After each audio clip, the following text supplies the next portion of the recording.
மக்களவைத் தேர்தலில் 23 கோடிக்கு மேற்பட்ட வாக்குகளை பெற்ற பாஜக மொத்த வாக்குப்பதிவில் 36.5% இடம் பிடித்திருக்கிறது.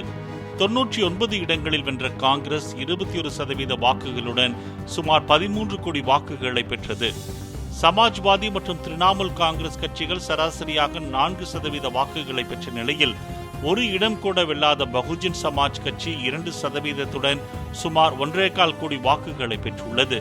மொத்தம் சுமார் 64 கோடி வாக்குகள் பதிவானது குறிப்பிடத்தக்கது.